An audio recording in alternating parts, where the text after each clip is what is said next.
WTBQ.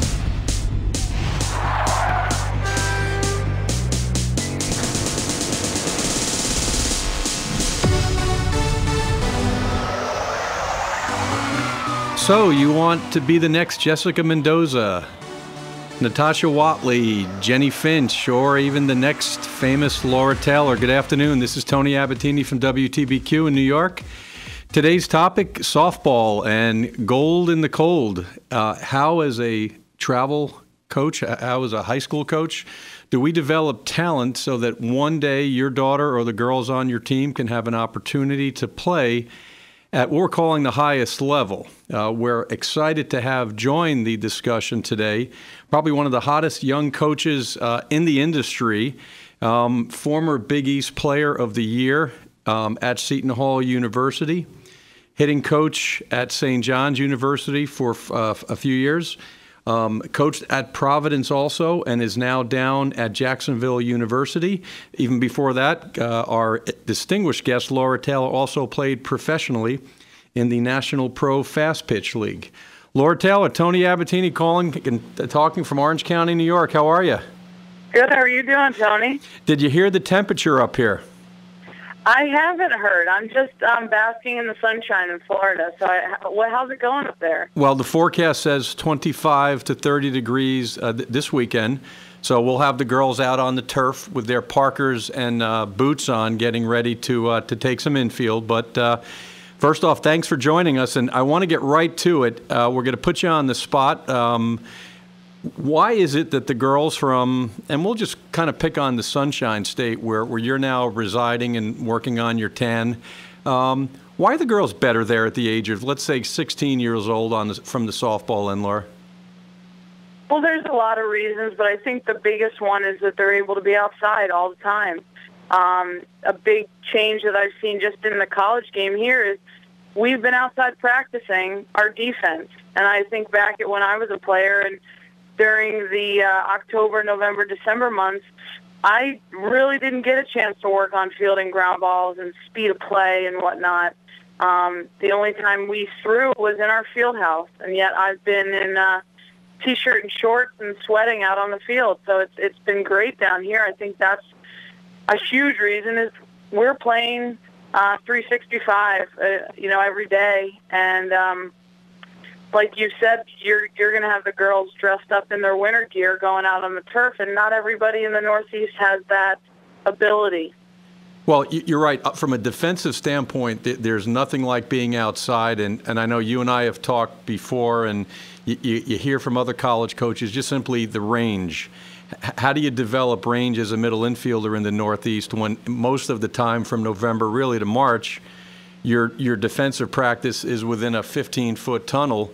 And let's talk about the outfielders. It becomes very challenging in the Northeast to develop outfielders because they're not seeing fly balls 12 months out of the year.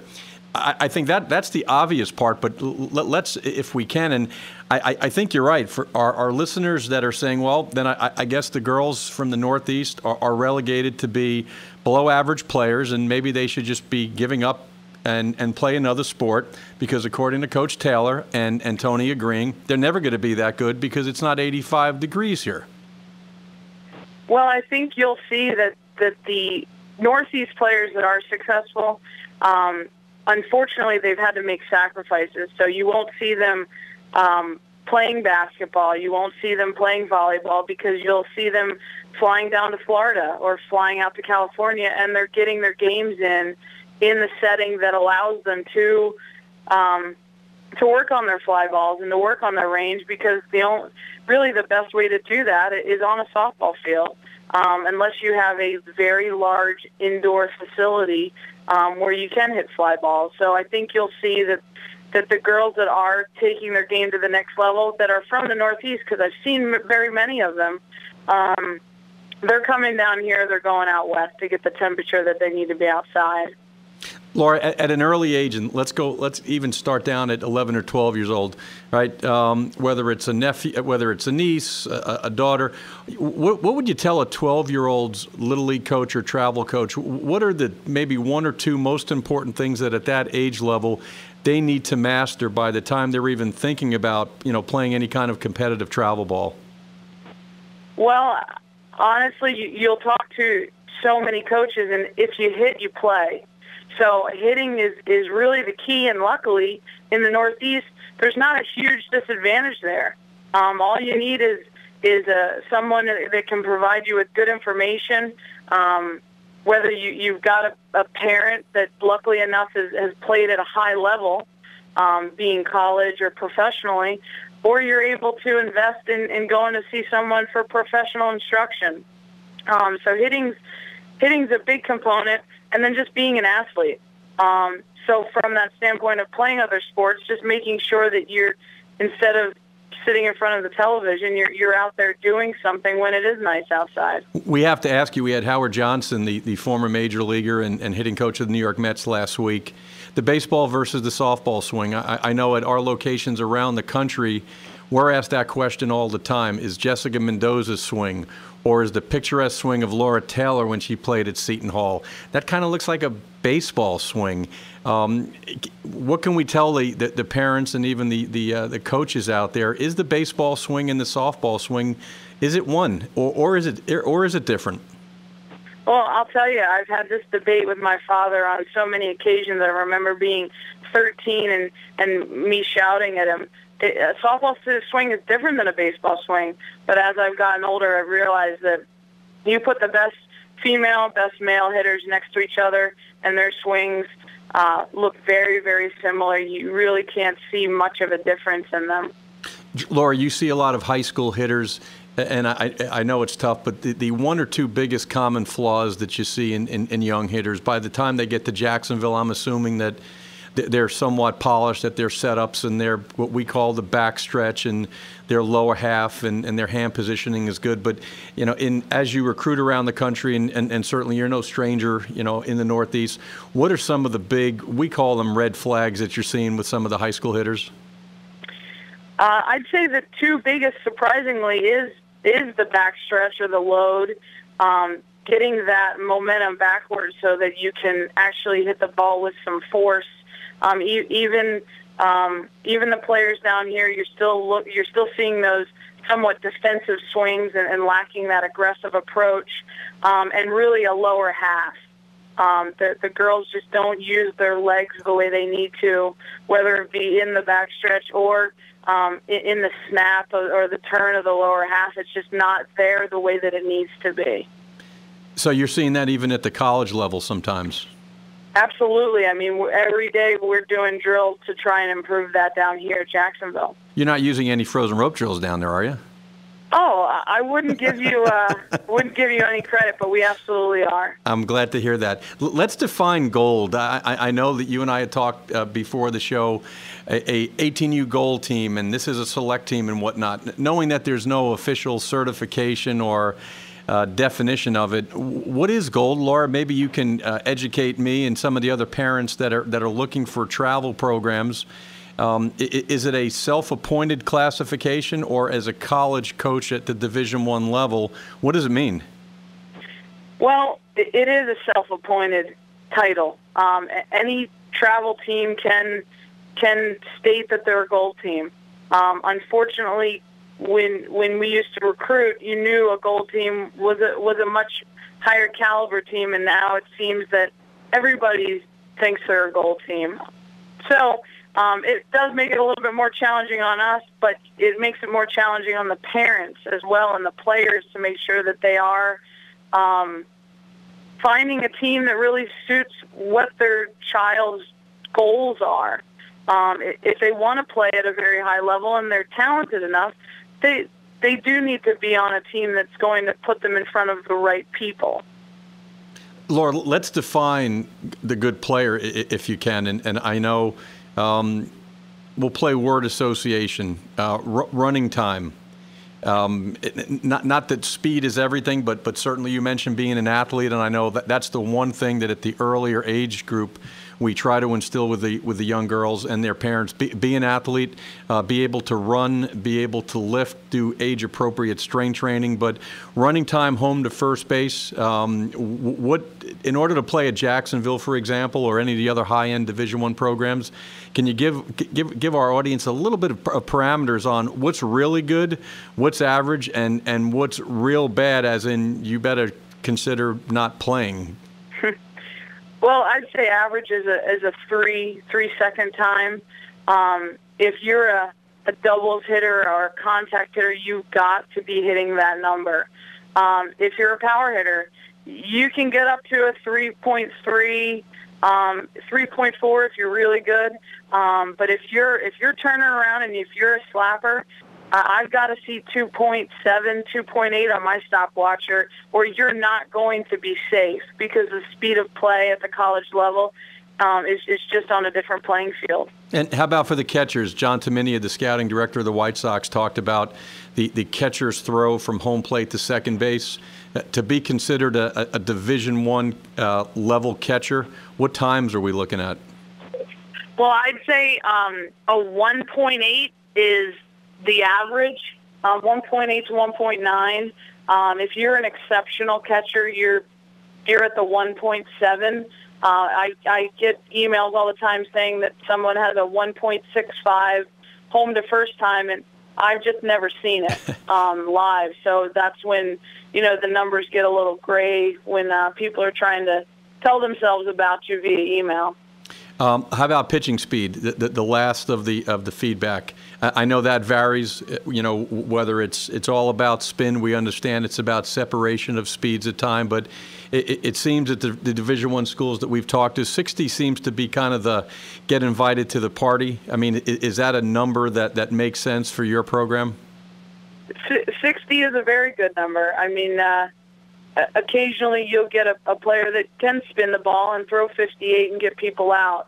As we continue to improve in the training that happens at the lower levels, 61, 62 is even becoming a benchmark for people to hit. How about size? We're asked that all the time. Does size matter in softball? Obviously, coaches have their preference. I mean, I would rather have someone that's 5'8" than 5'5". There's just a lot more potential for improvement in strength and athleticism. But we have players that range from 5'1" to 6 feet tall. So it really depends on what your skill set is. I think that coaches are easily impressed by 5'7", 5'8", and up.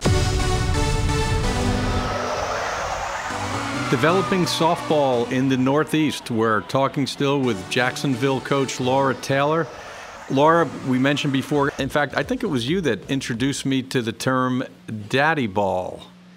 You hear that a lot, and certainly with no disrespect to the fathers and even the moms that are coaching at the amateur level. How is that sometimes a problem, and many times, how is it maybe an asset? I know when we hear daddy ball in the Northeast, it's typically, again, the well-intended father that decides, well, my daughter didn't make the other 4 travel teams, so I'm going to start my own so my daughter can play shortstop and third base.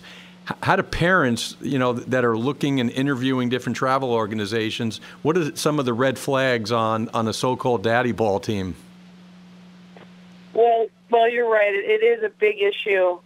Even down here, we've seen it happen time and time again. I think really you need to ask your daughter what her goals are. It starts there. If she wants to play and have fun, then daddy ball probably won't be an issue. But if she has aspirations to go to the next level, you've got to make sure that the team is playing in the right tournaments that will enable her to get seen. And really, you need to vet the coach pretty well if his daughter is on the team, because there really are plenty of organizations out there, even in the Northeast, where they have a coach that is not affiliated, the head coach that is, that's not affiliated with any players on the team. And that's really where you are going to get a much probably a better experience and a more positive one if your daughter has those high aspirations. Right. And I think you're right. A parent going to just simply watch the practice, looking at the skill level of some of the other girls that are there, and then making the evaluation at that point. And you're right. There are some travel organizations where the father has a daughter on the team. I guess guilty as charged. I'm actually a dad, and I happen to have a daughter that plays. And as we've talked on shows before, it's the best and worst of times, sometimes coaching your own son or daughter. But I think it becomes an issue, and it affects the other families when your daughter or son, for that matter, is playing more than he or she should and might be playing in positions that she shouldn't also. It's good to hear that that's everywhere besides just simply the Northeast. You keep mentioning speed of play, and I know, having spent enough time and being fortunate enough to spend enough time with you when you were our national director in New York.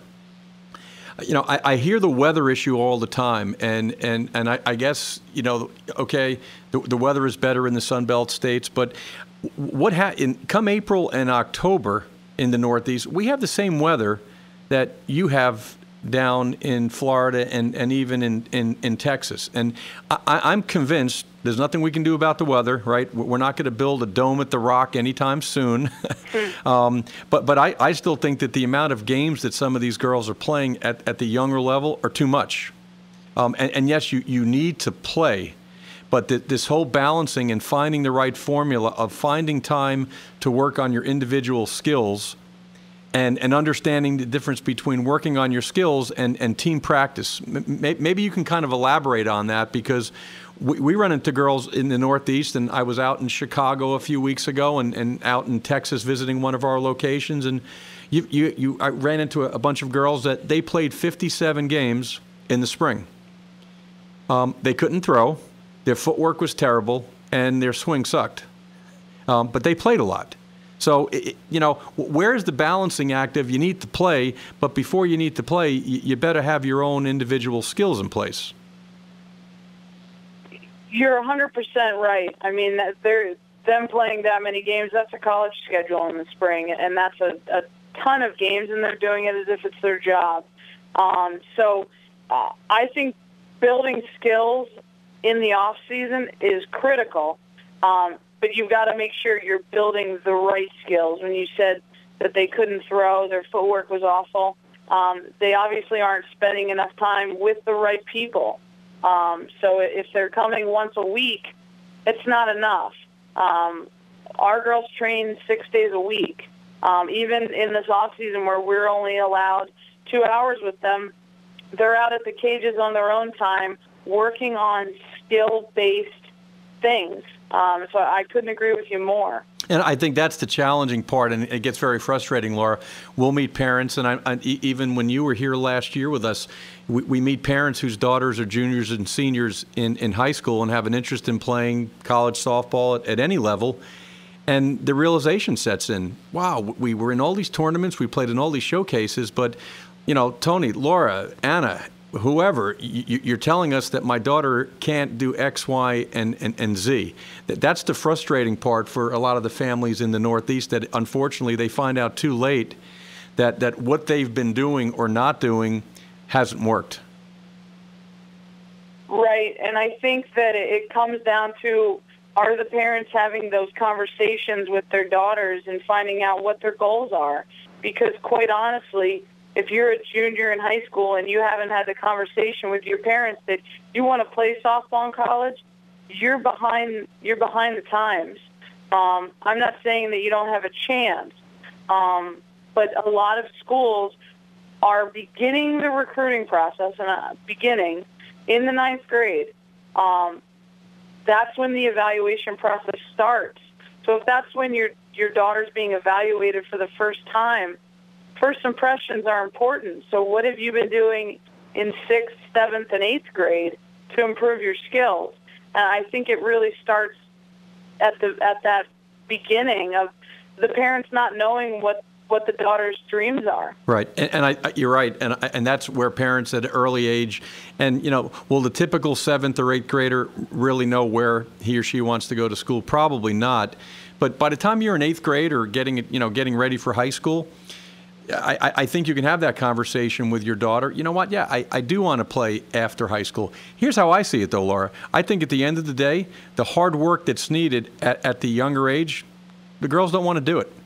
That we see more girls that will whether it's at our facilities or they'll come in, they have a hitting coach, they'll have a pitching coach, but at the end of the day, if you're not an athlete, and let's define athleticism, if your strength level is below average for your age, if you have no flexibility, if your stamina is minimal, your endurance, your ability to play 3 games on a Saturday is below average, you're not going to play at the Division I level. It really comes down to, what type of athlete you are, and at an early age, were you introduced to specifics in whether it's strength or conditioning? How about speed, right? I mean, how many girls, do you see that can't run? Oh, it's pretty unbelievable. The running technique and the lack of speed. Even on girls that, you get excited, they come to the plate and you're like, oh, this girl can run, and she grounds out to the shortstop and she doesn't make it 2/3 of the way down the line because she hasn't worked on that part of her game. I mean, I remember playing 12 and under travel ball, and every week we had a strength coach that came into our practices, and we had a running coach that we actually had come in several times to discuss because it was something that was important. I think, and you're right. Now, did you play Little League when you were young?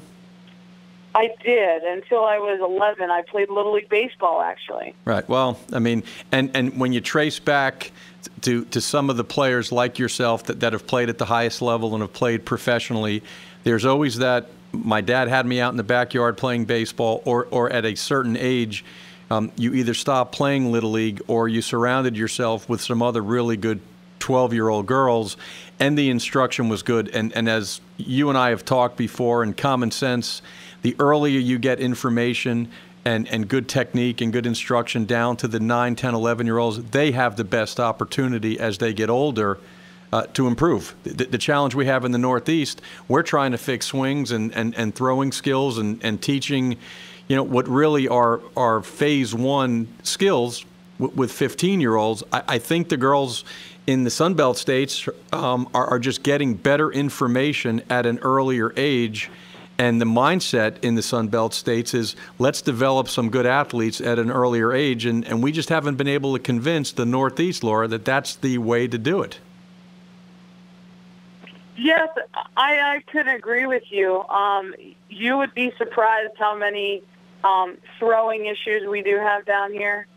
You'd be surprised with how they've actually gotten away with a lot of things down here. But you're right, the Northeast definitely has not grabbed onto the training aspect of things as much as probably the southern and the western states have, because they see the value in it. Yeah, but Laura, but why is that? I mean, the Northeast, New York, we have all the smart people in the world in the Northeast. No offense to your friends in Florida, but how can that be? In the age of the internet and technology, why are we still, what some would say, decades behind in getting the level of instruction that's existing in some of these other parts of the country?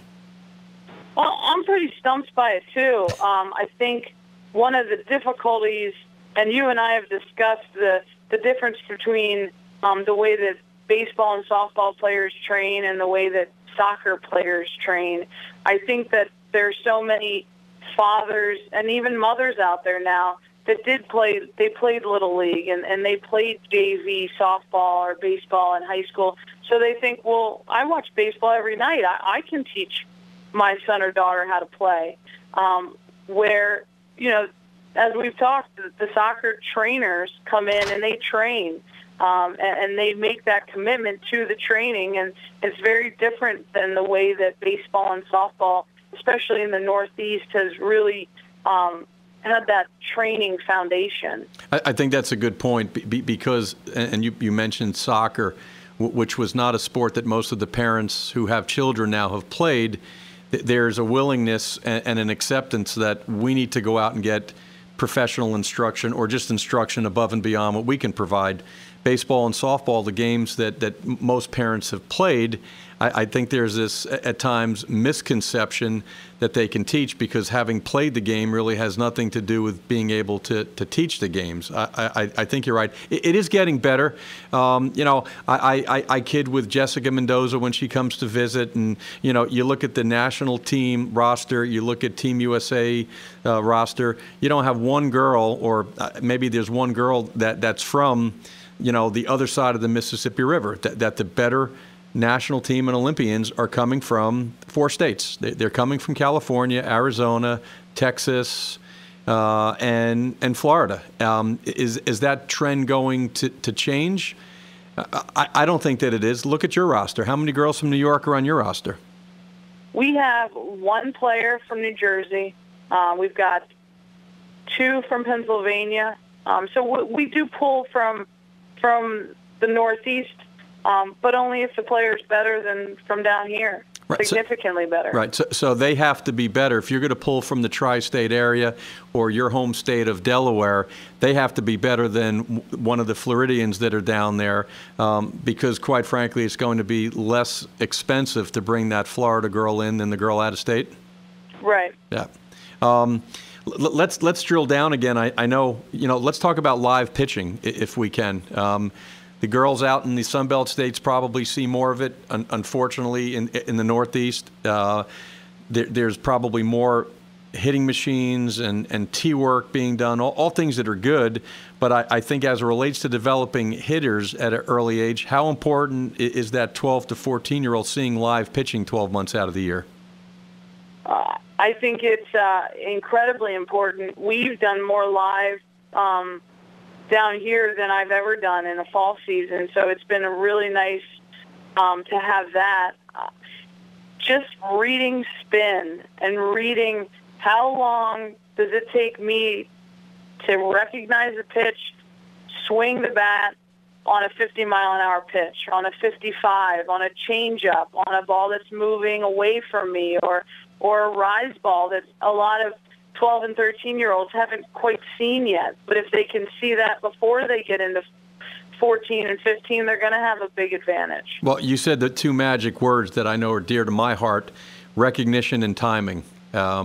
We've got some good swings, and we see this all the time. You see it on the baseball front, but I think what separates the good from the great baseball and softball hitters, right? Take the swing that you have and be on time with it, and start learning spin patterns and reading spin patterns. And the poor girls up here, they just don't have an opportunity to do a lot of that, doing it live. And because of that, once they're playing on these competitive teams, or the first time that they see a plus changeup or a screwball or a curveball, it takes them literally months to understand what it is, and then at some point introduce the timing component. But I think you're right. With that being said, how do you get more recognition and timing work done in the Northeast with some of these younger girls? Well, you could always make a $10,000 investment and get that video simulator that you all have at the Rock. Right. Well, let's assume that most families don't have, I think we call it Jenny now. We used to call it Laura, but now we call it Jenny, or maybe it's called Anna. I'm not really sure. The video simulator that shows the video and it throws all the different pitches certainly makes sense. It kind of gets back to live pitching, though, Laura, right? That once your daughter has the beginnings of a good swing, and let's define that. I know John Taminia talked about, and even Howard Johnson talked about the setup and whatnot, but let's assume your daughter has the beginning of a pretty good swing. It gets back to live pitching, and it gets back to repetition, and swinging about once a week. Is that going to be enough for a high school player that wants to play at the Division I level by the time they're a senior? It's definitely not going to be enough. The magic number we use down here is 100 swings a day, and that's a lot. And certainly if you've got to go to an indoor facility, you're probably not going to be able to afford to take 100 swings a day. But you can certainly, bundle up and take some dry swings outside, or put a mirror up in your bedroom and not even have a bat in your hand. So to be able to do that is essential. Okay. I mentioned before, and I know we had fun with this, and we've actually used it quite a bit, East Coast elbows versus the West Coast wings, and whether it's talking about hitting or throwing, we see the girls that are outside more, Laura, they have easy movements to the ball, right? They play the game at a comfort level, and there's nothing hard that they're doing. You watch some of the young infielders in the Northeast, and even at the college level, everything looks hard. It looks like it's at an effort level that's not productive to being efficient. Now, if you can figure this one out, you probably wouldn't have to coach. You would just kind of sit there and collect checks. But how do you teach West Coast wings and eliminate the elbows that you see in the throwing, the elbows that flare when the young Northeast infielder is taken down on a ground ball? How do we get and teach these easy moves for the younger players up here? I think it all starts with teaching a sense of urgency at a really young age, using, some sort of internal clock so that they get used to having to get to the ball quickly. It's almost, I equate it with a panic. They panic that they have to go get the ball, and their elbows flail out as if that's going to make them run faster. But they creep into our drills every once in a while, either when we put more pressure on our players than they're used to having. So if at a very early age you can apply that pressure, they become more comfortable, and you'll see that effortless movement a lot more often. I think you make a good point, and when we come back from the break, we're going to talk about speed of play and the sense of urgency and how at really the age of 10 or 12, if we can start letting the girls understand that the game is going to get faster, the sooner they understand that, this effortless movements that we're talking about will become a reality when they're 13 or 14 years old. We're talking softball this afternoon at WTBQ in New York. We still have Laura Taylor from Jacksonville University sharing her insight on what many people would say is the greatest game on turf. Laura, before we went to the break, we mentioned about speed of play and sense of urgency, and those are kind of terms that are kind of out there. Let's kind of bring it down, you being the master teacher that you are, and how do we get that very difficult concept so that the parents and some of the travel and even high school coaches can understand? We're all going to be going into a gymnasium in the next few months, or if those that are lucky enough to be on turf where we are inside. But how do we improve that speed of play? Let's say you're working with infielders. What can be done to allow them to make that transition to the game that will be eventually faster, which will be coming come spring or even the following year? Well, I think the internal clock that coaches can very easily instill, just knowing that the magic number in college to run home to first is 3 seconds. So if you can get that ball, once it's hit across the diamond in 3 seconds, then you've got something. If it's taking you 3.5 or 4 seconds, you've got to really work on your reads to the ball so you can get to the ball quicker and then getting it out of the glove sooner. I know it's helped us, and we've had some high school and even some college infielders this winter, a term we call pre-actions. What exactly is that infielder looking like? Or even the outfielder. I think some of the first step quickness and just improving speed of play has to do with what they're doing the second before the ball gets hit. We see so many young infielders at the high school level kind of in this sit and plop mode, that they're not on the balls of their feet. They have no rhythm at all, and their first step many times is actually backwards. I mean, do you see that even at the college level? Are you tweaking some of the pre-actions or the so-called ready positions of some of your fielders down there? Well, we've actually ingrain that so much in their minds that they are actually still in motion as the ball is being hit. So we've actually had to back them off of their pre-actions because we've been working on it so much. But I think I agree with you that the second before, they've got to be in motion and preparing their bodies to move. They've got to assume the ball is going to be hit to them or somewhere near them. But I think it even goes a step before that. Do they know where they're going to throw the ball if they get it? If it's not hit to them, do they know if they need to cover a base or if they have a backup? Or what if after that play, or if there's an error, what do I need to do? So there's so many things that have to happen in that 10 seconds in between pitches. And that's maybe where the amateur coaches can, instead of just continually hitting fungos over and over again, give that young infielder or outfielder a good 5 to 8 seconds, which is about the time in which, in a real game, you've got to process and check off, as we call it. Okay, the next pitch is coming. What do I need to do? I think the challenge sometimes, we're in such a big hurry to get our reps inside or during training, that there's no thought process or giving the players an opportunity to figure out what the heck am I going to do with this thing once it's hit. We're going to switch out, if we can, Laura, and I'm going to just kind of some quick facts. We've got about 10 minutes left or so, and I'm just going to we'll play word association. Wearing masks at pitchers first or third. You're recruiting, you see a pitcher, third baseman, first baseman. Boy, we're even seeing them now. You got shortstops wearing the masks now in softball. We were at a tournament this fall. We had the center fielder wearing a mask. Any opinion on the mask and the perception and, what that means to a girl's chances of maybe playing college softball? Well, it certainly does not give us the idea that they're confident in their skill level. Certainly, as a first or third baseman, sometimes you're at the mercy of where your coach wants you to play. And if they want you to play 30 feet from the batter, I don't blame you for wanting to have a mask on. But in that sense, I think the parent has to intervene and say, hey, listen, it's not safe for her to be that close. And there's no need for it either. Well, and Laura, you know what? Elaborate on that, because we see that over and over again where you have the corner infielders pinched into the point.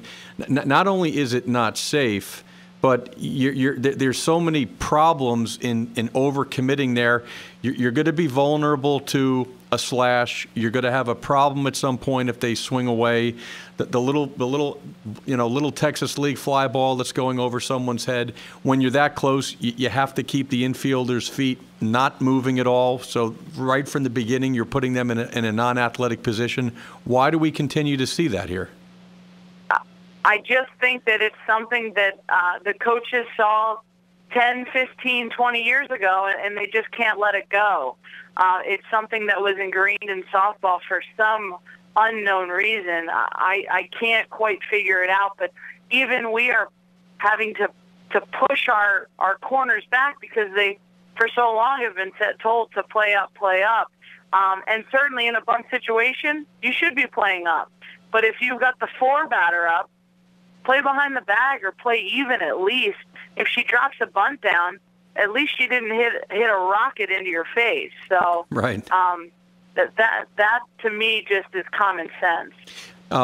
What advice can we give to the high school coaches and even the public schools? How do we get the better athletes to start trying out and playing softball? I think you hear from coaches in the tri-state area, and I heard this out in Chicago a few months ago. Tony, we're just not getting the better athletes to come out and play and get involved in softball at an early age. And I'm guessing, and I'm not an authority yet in the Sun Belt states, but I'm assuming the girls in Florida, California, Arizona, you're getting the travel coaches and the high school coaches, they're getting the pick of the litter. They're getting the best athletes to be playing softball. I'm not so convinced that that's happening in the Northeast. Well, I think a lot more recruiting even at the high school level is happening. They're not afraid to go watch a volleyball game in the fall and say, wow, she looks athletic. I'm going to talk to the coach, see if there's any interest in playing softball, and maybe have a meeting with the parents. I think there's just a little bit more effort when it comes to that. Not to knock the high school coaches, because I know that they work hard and they don't make a lot of money. But if they want better athletes, you can't recruit to your school, but you certainly can go out and try and get that soccer player that has good foot speed, could be a great pinch runner, and teach her how to hit maybe. And that's where the high school coach or the athletic director, whoever has the time, get good information down to the Little League level. Those little girls that are going to be coming out and their first experience in softball at 7, 8, or 9, and knowing the frustration level and knowing how inherently boring the game is at that level, Laura, if whether it's even a travel coach or a dad who has a vested interest in the community, to me, as crazy as 7, 8, 9 sounds, we actually started this year. We have an 8 and under team now at Frozen Ropes, because there's a bunch of girls that are 7 and 8 years old that just love the game. And they want to get after it, and they want to get pushed up probably a lot more than they're getting in Little League. To me, the earlier the better, and that's really where the recruiting can happen, because the drop-off rate is phenomenal, and it's on the baseball side too. That by the time you're 11 or 12 years old, because of the frustration and the failure rate of hitting, Howard Johnson was here last week and talked about 70% of the time these young kids are going to be failing. You've got to teach, whether it's as a parent or as a coach, you've got to learn how to manage their expectations and how to deal with the failure part. But I think you're right. Getting some of the better players at an early age to play will probably build that high school program or even the travel program. Let's jump over to scholarships. I think there's a misconception on all these dollars that are available at the Division I level. Does every person on your roster have a full scholarship to play down there? Not even close. Now, Jacksonville University is a fully funded program, meaning that the amount of athletic scholarships that the NCAA allows for the Division I level, your school funds?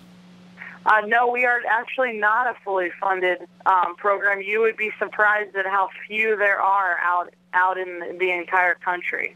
And was it 12, Laura, the amount of full scholarships at the Division I level?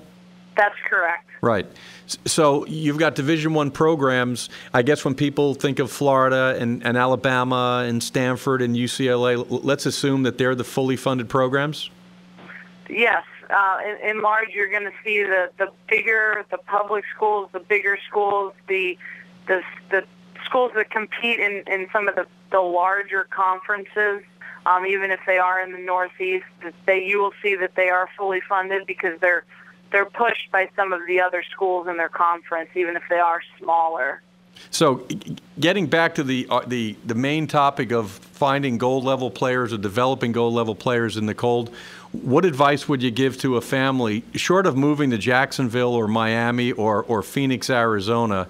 What can they do as a parent in giving their daughter a chance to play in the Sun Belt states? Because quite frankly, it's not happening. And I think the realization typically comes in by the time your daughter's a junior or so, and she's had this ambition of playing out there. At what age does it become almost a point of no return in the way of skill development? Well, I think that if you have had that conversation and your daughter does have those high aspirations, you've got to do your research. There's plenty of research out there on what you should do as a potential student athlete in terms of contacting coaches and the rules. You just have to dig a little bit deeper. The NFCA, which is the National Fast Pitch Coaches Association, does a great job on their website of giving people information. The harder part, like you said, is getting the training and making sure that you're going to someone that has credibility and is giving good information. I would encourage people, the internet is a great thing that we have. It has so many resources in it. We have to use it. And what I tell players all the time, I had a camp last night. I've got good information, so do other people. Go see as many people as you can, listen to what they have to say, and use the good information that they give you. People are smarter than they give themselves credit.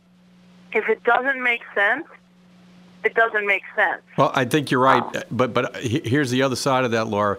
We live in the age of anyone can be an expert. You can put a YouTube video on. You can create your own website. You can say that you know this person or this person, and you now become an expert. And yes, the information is out there. I think you're giving the parents and the players, quite frankly, a little too much credit on what is good information. But I loved your last piece of advice. Does it work? I mean, at the end of the day, you're spending money going to a college camp, or you have a private hitting coach or a pitching coach. Is your daughter getting better? If they're not getting better, it's no different than going to see another doctor and just getting a second opinion. I think that's where the parents at some point have to ask those tough questions. And it's the same questions that will remind the parents, if your daughter is going to a college workout, I mean, the amount of coaching clinics and player clinics that are going on now in the fall, when it's done, walk over to the college coach in a very nice way and say, what do you think of my daughter's talents? Is she someone that by the time she's a junior can play at this level? And the bottom line is the parents are afraid. Well, Tony, you think really I should say that? You're damn straight you should ask that. You just paid $125 for your daughter to be here. Walk over to the coach, put that coach on the spot in a nice way and certainly not confronting, and ask them, my daughter's a sophomore right now. Does she have a skill level to play? And when that doesn't happen, there's this misconception or this mystery. And, well, you know, I think my daughter can play because the coach was really nice to her. Of course they're nice to her. You just made a donation to the athletic program there. So I think you're right. It's the parents, again, when we're talking about 12, 13, 14-year-olds, but I know in the recent college camp that we just did up here, we had all of the 16 and 17-year-olds walk over to the college coaches, thank them for their time, and can you please give me an unfiltered evaluation of my skills? And you know what? Kudos for some of the college coaches that right there said, kid, you got no shot. You have no chance of playing at XYZ program.